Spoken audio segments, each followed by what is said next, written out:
அன்பும் ஆதரவும் நிறைந்த தமிழக மாணவர்களுக்கு கோல்டன் மேக்ஸின் இனிய வணக்கங்கள். இன்னைக்கு நம்ம பார்க்க போற கணக்கு 8 ஆண்களின் வயதுகளின் சராசரியானது அவர்களில் 21 வருடம் மற்றும் 23 வருடம் உள்ள 2 ஆண்களுக்கு பதிலாக புதிதாக 2 ஆண்கள் சேர்க்கப்படும் பொழுது சராசரி 2 அதிகமாகிறது எனில் புதிய 2 ஆண்களினுடைய வயதுகளின் சராசரி என்ன? இங்க 8 ஆண்கள் இருக்காங்க. இந்த 8 ஆண்கள்ல 2 ஆண்களினுடைய வயது கொடுத்திருக்காங்க. ஒருத்தருக்கு 21, இன்னொருத்தருக்கு 23. இந்த 21 வயதுடைய ஆணும் 23 வயதுடைய ஆணும் வெளியில போயிடுறாங்க. அவங்களுக்கு பதிலா புதுசா 2 ஆண்கள் வராங்க. அவங்க வந்ததுனால சராசரியானது 2 அதிகமாகிறது அப்படின்னு சொல்றாங்க. அப்போ என்ன தெரியுமா அர்த்தம்? இந்த 2 ஆண்களும் இந்த பழைய ஆண்கள் இருக்காங்க பார்த்தீங்களா, வெளியில போன 2 ஆண்கள், அவர்களை விட வயது அதிகமானவர்கள்னு அர்த்தம்.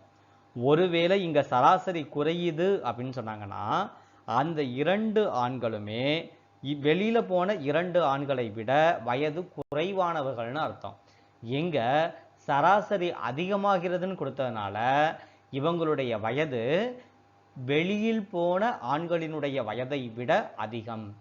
அப்போ எவ்வளவு வயது அதிகம் அப்படிங்கிறத மட்டும் நாம முதல்ல கண்டுபிடிப்போம். அப்போ அதிகமாக உள்ள வயது, இது ரொம்ப ஈஸியா கண்டுபிடிச்சிடலாம். எப்படி கண்டுபிடிக்கலாம்னா, மொத்த ஆண்களினுடைய எண்ணிக்கை என்ன? 8. இந்த 8 ஆண்களுக்கு எவ்வளவு சராசரி அதிகமாகுது? 2 சராசரி அதிகமாகுது. ஸோ 8ஐயும் 2ஐயும் கூட்டினா 16. அப்போ பழைய ஆண்களினுடைய வயதுகளின் கூடுதலை விட 16 வயது அதிகம் உள்ள 2 ஆண்கள் வராங்க. அப்போ பழைய ஆண்களினுடைய வயது என்ன? 21, 23. இவங்களுக்கு எவ்வளவு வயது அதிகம்? 16 வயது அதிகம். ஸோ 2 ஆண்களினுடைய வயதுகளின் கூடுதல் அப்படிங்கிறது இந்த 3ஐயும் கூட்டி வரக்கூடிய ஆன்சர். 21, 23, 16. இது எல்லாத்தையும் கூட்டினா நமக்கு கிடைக்கக்கூடியது 60. இப்போ இவங்க 2 பேர் வயதினுடைய கூடுதல் 60னா இந்த 2 பேரினுடைய வயதின் சராசரி கண்டுபிடிக்கணும்னா இந்த 60ஐ 2ஆல வகுக்கணும். ஸோ சராசரியா ஒரு ஆணுக்கு 30 வயது இருக்கும் அப்படிங்கிறது தான் இந்த கணக்கினுடைய ஆன்சர். இந்த வீடியோ உங்களுக்கு பிடிச்சிருந்துச்சி அப்படின்னா ஒரு லைக் பண்ணுங்க. உங்களுடைய நண்பர்களுக்கும் இந்த வீடியோவை ஷேர் பண்ணுங்க.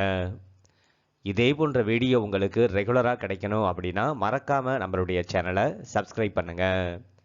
மீண்டும் உங்களை அடுத்த வீடியோவில் சந்திக்கிறேன். அதுவரை நன்றி, வணக்கம்.